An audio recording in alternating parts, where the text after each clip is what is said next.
what is the most expensive car you've ever sold? Wow. Hi guys, and welcome back to Archie Hamilton Racing and to another video where today it is going to be an epic one. I've just arrived at Duncan Hamilton Rofgo, and this is obviously where the family business is, my father, etc. This is the family business, and a lot of you guys watched a video where I was interviewing Tony and I was talking to him about how he started his business and how it all works, etc. Well, all of the comments, a lot of them were saying you need to sit down with your dad and we want to hear his secrets, how it all started, how it became what it is today, and everything, and all the things that you might not know about him, etc. Things I've kept away from YouTube. So what we're going to do is we're going to have a sit down video today and we're going to talk to him one-on-one and hear all of the secrets. There are amazing stories here and I hope you guys like it. I've really pushed hard to make this one happen, so I hope you do enjoy it and appreciate it, because it really is something which I was a bit sort of envious of sharing, but after a bit of persuading we are here and we're going to get going. So let's go, sit down with him, and this is going to be a good one. Okay, so here we go. We are here with my father and we are, we wanted to sit down and interview. Everyone wanted to hear more about you, about your stories, about everything, and how you built, which I'm going to call an empire, because it is pretty incredible here, and something I've been around my whole life. But you've got lots of stories and things which people would love to hear about. So that's why I've got you here to sit. They've spoken. They saw the one with me and Tony doing this. And I'm missing my friend Tony. Yeah, well, there we go. We will do a video of you and Tony at one point. But let's start at the start, and that is, how did it all begin? It all began when your grandfather, my father, Duncan Hamilton, had an interesting war. He was flying for the Fleet Air Arm, which was the naval air wing of the Royal Navy. Yeah. And they were tough boys back in those days. They were made of, I think, different material. He was a tough old bird. And anyway, he the war finished, and then he bought a lease on a little workshop, a strict showroom in Byfleet, Surrey, where he was buying and selling the odd motor car and so on. Anyway, he asked my mother if she'd minded if he went motor racing, and she thought, well, I don't know anything about motor racing, but yeah, why not? You know, that's what you want to do, darling. Yeah. Go and do it. So off he went, and he very soon got noted for his ability of pedaling a race car around the place in rapid form. So, and it wasn't long before he was invited to drive for Jaguar as a works driver. And back then, that was probably that was the top thing to do. Oh yeah. The works Jaguar team was it, really. I mean, Sterling Moss was in it? Sterling was in it. Sterling was about 19 years old, and the old man was about 30, 31, something like that.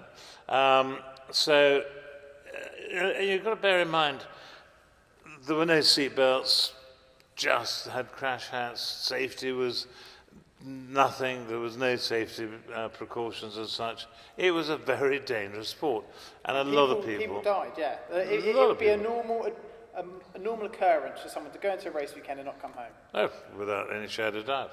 Absolutely, happened all the time. So there came 53. That's what we've got. And that is the model of the actual Le Mans winning car. Right there. That's history in front of our eyes. And I was lucky enough to buy that very same car in 1984 from a lovely American man called Briggs Cunningham, who was a big collector. And I paid, I think, £40,000 for it. I didn't have £40,000, but I borrowed it or stole it from somewhere, I don't know. Anyway, and I had the car for 26 years, and I took it all over the world, to Australia a couple of times, America, Europe. It was fabulous and lovely to drive. And we were the only family of a Le Mans winning drivers that owned the car that a member of that family had won the race with. That race in 53 was the first time Le Mans had been won at an average speed of more than 100 miles an hour. 105 miles an hour, average speed in 1953. Boys and girls, think about it. It was fast. It was fast. It yeah. was fast. Yeah. And the interesting thing was the total time in the pits for that whole 24-hour period was 15 minutes and 13 seconds. Which is not a lot. Which is nothing. No. Nothing. Over 24 hours for two drivers. And off we went. During the 53 Le Mans, the man unfortunately hit a pigeon and hit the little aero screen in front of his face. And it broke his nose, but, you know, being a tough old so-and-so, all you've got to do is pull the old feathers out and get cracking and carried on with a broken nose. So that really started it, and he was buying and selling cars at the time. So he started Duncan Hamilton and Company. He started Duncan Hamilton and Company in 1948 Yeah. from Byfleet, and he had a rather useless sales manager who I won't quote his name because his great-great-great-great-grandson might be alive, but he wasn't the real ticket. But anyway, and he was buying and selling the odd Medical. That is really how So it when began. did you step into the business? My major claim to fame was the fact that I never failed a single exam. And that was only on the basis that I was too thick to take any. You don't- I was dyslexic, dyspraxic, dysfunctional, Yeah. and all in all a damn nuisance to everybody. However, so my man kicked me off into the Merchant Navy for 2 years. Yeah. So I got my backside well and truly kicked. It was a sort of different form of national service, I suppose you could say. And looking back on it, I enjoyed it, but at the time it was pretty murderous and brutal. But anyway, Those were the days. Those were the days. And I was being paid £14, 10 shillings a month. Wow. Nice. Okay. So I did that for 2 years, then came ashore and thought, what am I going to do now?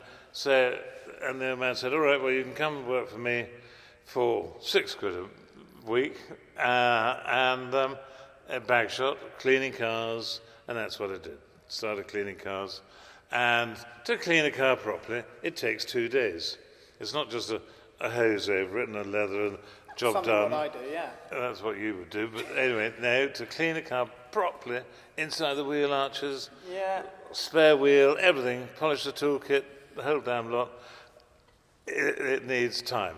Okay. And that's what I did. The first car I sold was a Jaguar Mark 7, built in 1956, which had a sliding passenger door. And it was for a disabled man. And I bought it for £150 and I sold it for £200, and I thought I was frightfully clever. But it was rather ingenious, this sliding door, so he could slide in and out and everything else. That was the first car I ever sold in my life. Wow. A few since. But anyway. A very few since. And then it just kind of went from there, and you just started getting into bigger and better cars. And We then were in the 1960s, mid-60s now, and the old man was around to help me, and he was a very good tutor. He was good at kicking me up the backside, which he did regularly, and I reacted and jumped around, and I had to make a living. Yeah. So, and it was a wonderful period, and he always took me to Le Mans with him, which was fabulous, because he was always feted. He's a hero. A hero over there. They loved him because he was a character. He wasn't a sort of mousy little bank manager type twerp. He was a proper chap. And anyway, so we had great fun, and I loved him to pieces. He was a huge character, and he behaved appallingly badly and got drunk when he shouldn't and drove when he shouldn't, but there was never a dull moment. And that is, amazing, because you have the name, and that's something which you do say to me quite a lot, as if you didn't have the name, it wouldn't be what it is today. If we were wheel spin motors, nobody could give a monkeys. The name Duncan Hamilton has been a trading name for over 70 years and is well known throughout the world because of the man's exploits, also the writing of his autobiography called Touchwood, available at $29.95. Take note.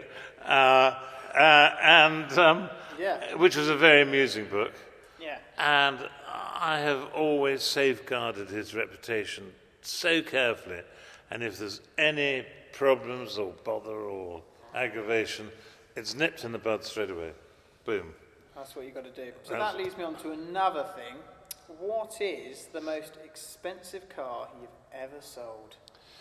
Wow. Which you can probably, it might go in different eras, because obviously in different times it might have been the most expensive at that time, and then a car at 60 million now is probably 5 million 30 years ago. Exactly. So what do you, okay, well, maybe not the expensive, what's your most proud car that you've sold that you think that was, because you've sold, the most expensive car in the world is a Ferrari 250 GTO. Of which I sold 9.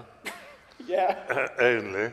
Okay. Out of 37 ever built. GT40s? So 24 of those. All around the world. First one we bought was £3,000. Yeah. Bought it from Girling Brake Company because the father wanted to have one to play with. We had it for 13 years. He used to drive it to the office every morning. That was rather super. I took the odd bit of crumpet out for dinner in it, in the hopes that she thought I was marvellous, but probably didn't. Well, they probably did if you're driving that. I mean, that's pretty cool. It was a pretty fabulous thing. So, the actual most expensive car I've ever sold, I don't know. But I mean, in today's value, yes, a GTO can be worth up towards $70 million.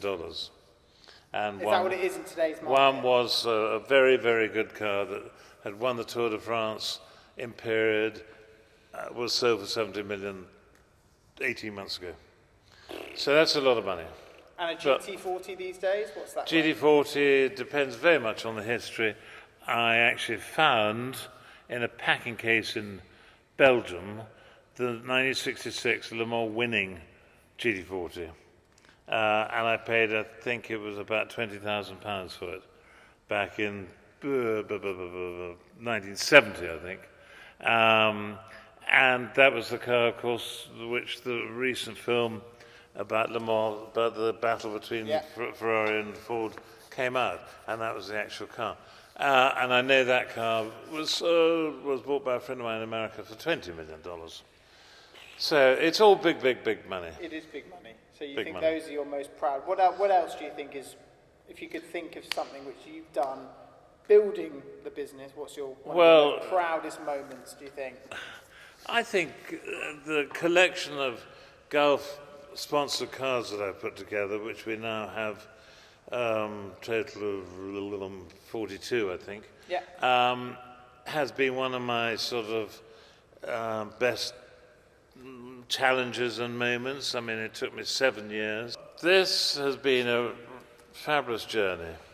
I was selling one of the four works GT40, Ford GT40s, about 7 years ago, and a very nice person who's become a good friend came to buy it. And the reason he wanted to buy it was because he had a model of one at school. Yeah. And he wanted to relive his youth. Back in the day, he had short trousers and no money, and now he's got long trousers and lots of money. And so he wanted to buy the car, which he did. Yeah. And during the negotiations and conversations we had, he said, look, I'm thinking of putting a collection of interesting cars together. Have you got any idea? And I thought, leave it with me for a week, and I'll come back to it. During that week, I had what I call a light bulb moment, and I went back to him and I said, look, you've just bought the GT40 in its blue and orange livery, Gulf colours, which is so iconic, and you want to put a collection of interesting cars together. Why don't we go down the Gulf route? Because nobody has ever done it. And if people don't know what Gulf is a liveried car, which is a Gulf Oil, ran in Le Mans, Steve McQueen's movie, that's how they became famous, etc. That put them on the map.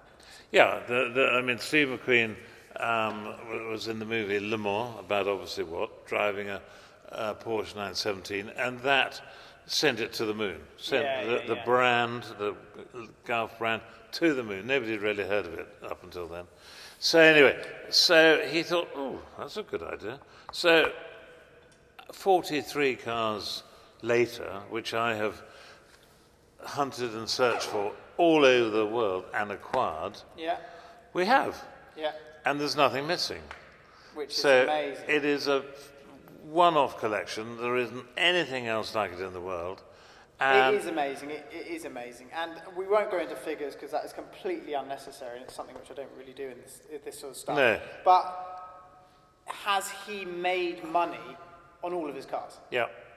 No question about it. He would have doubled his money on the investment side. So if you're thinking of investing in a very nice car or collection, come and see me. Well, I'll put you right. Well, that is something which I'm just about to go on to, because he obviously had the funds to put the money into the cars, which some people do. A lot of people collect cars these days, and you, with your knowledge in your head, that collection wouldn't have happened without knowledge in your head. It's not something where you just go on Auto Trader and scroll and you find these cars online. Mm-hmm. Without the knowledge in your head, it would never have happened. Correct. And that's something which is, well, you should be proud of, because that's without that, and that's something which is very difficult to give to me when, you're no longer here, because it's all in there. So when people say to me, oh, you can take over the business, well, you've got the knowledge, I don't really have any. Well, this is true. And again, this is where the name Duncan Hamilton comes into play, because the business has been going 73 years. Yeah.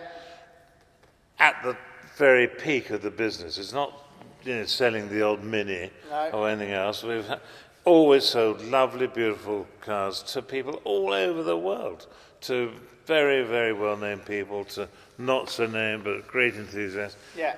And there's nothing nicer than repeat business. And when somebody, you get on well with them, you do a good job for them, and they come back to you and say, they become a friend, and they say, right, thanks for the Ferrari I bought from you. I'd like to go and now buy this or that and something else. And that seems something which is in in the classic car market, and something where, well, collectibles, let's say, that people, they always come back to the same people. Yeah. Well, they build up a trust. And that is vitally important. You are still the chairman. Yep. And Jack and Nick, who are very great guys, they're great salesmen, etc. They're now sort of more at the front in terms of doing the actual selling. But you love a deal. Car salesmen love a deal, and I think it's hard to keep you away. We do love deals. I've been at it 53 years. I'm here at 8:30 every morning. I'll pootle about and see what's going on and get my nose in there, and I'll slip off about lunchtime. But I will... Only because you want to go home and watch Egg Chasers. Yeah, eggheads. And then, but I'm, all afternoon I'm emailing people all over the world and this and the other, and so on. So I do love it. It's a drug to me.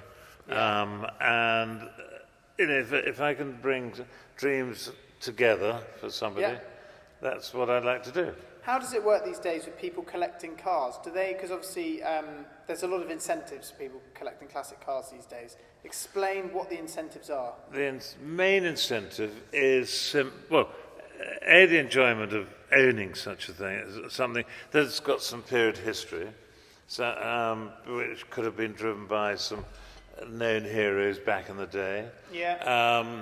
Rather than having a boring stack of share certificates or something, you've got this motor car, you keep it in the garage, it's there, you can drive it, you can take a girlfriend, mistress, wife down to the local boozer in it, and buy the right car. It will look after you and it will appreciate in value.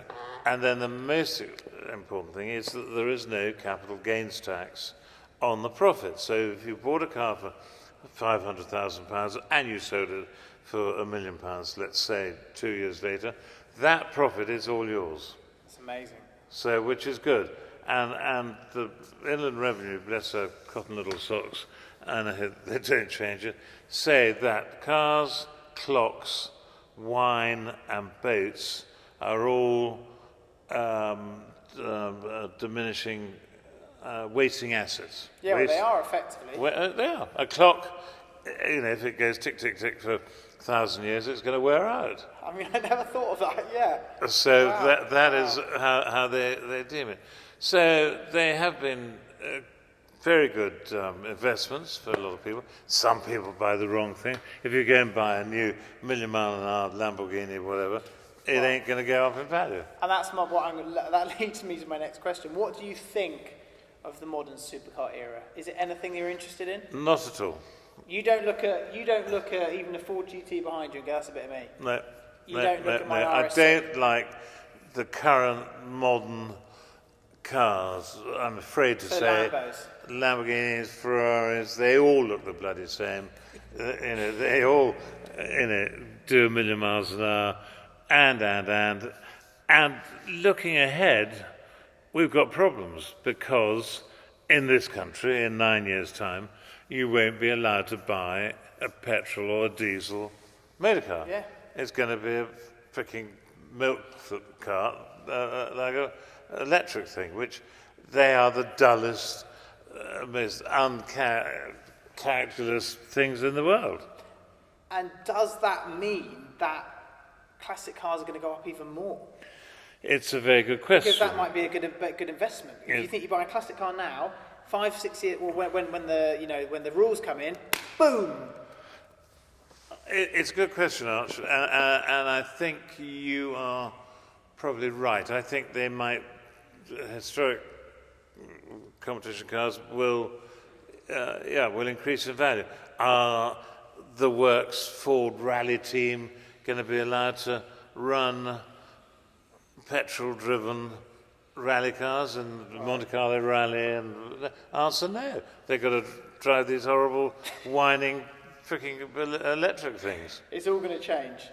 It's going to change. I don't like change. No, well, it seems like it's, I'm afraid. Well, that's all going to happen. We'll answer one more question, because that's something which you do have some stories. You were good friends with James Hunt. Yeah. A lot of F1 drivers. Tell us who your top kind of people that you've known. James was a lot of fun. He and I, unfortunately, got locked up in the French prison for overnight for behaving badly, and there was a bit of gendarme baiting and a bit of a long story which I won't go into now, but it ended up with the wheels of a French police van falling off because we'd removed the wheel nuts. I don't encourage that behaviour, but that's it was naughty stuff, but it was good fun at the time. And yeah, James was he was good fun. He was naughty boy, but he was a great character. And sadly, he died way before his time. But he did get involved in a few different substances, which didn't prolong his life, shall we say? Well, there we go. So that's about it. That's about it. That is a good little chat of how you sort of built it. And yeah, it's a great name. And if you, like I say, if you're interested in classic cars, supercars, anything like that, check out the website, get in touch. And if you want to buy an investment, come on down. You're out there because the people watch these videos from all over the world, and people that have that want to do investments, get in touch with Duncan Hamilton Rofgo, and you will make dreams come true, like you've made many dreams come true. Correct. And I'm ready when you are, but don't forget your checkbook. You're very welcome to come and see me anytime. I'll be delighted to see you and try and advise accordingly. With an invite, because obviously otherwise... I don't want 500 of you lot rocking out because you can all bugger off. So thank you for your time, and I hope that answers a lot of questions, and it's an interesting chat. Very good. Well done. Well, we can't do that these days. So no. All right, boom. Okay. Bye, everybody. Thank you for watching. Don't forget to subscribe. Check out Duncan Hamilton Rofgo, etc. See everything we believe.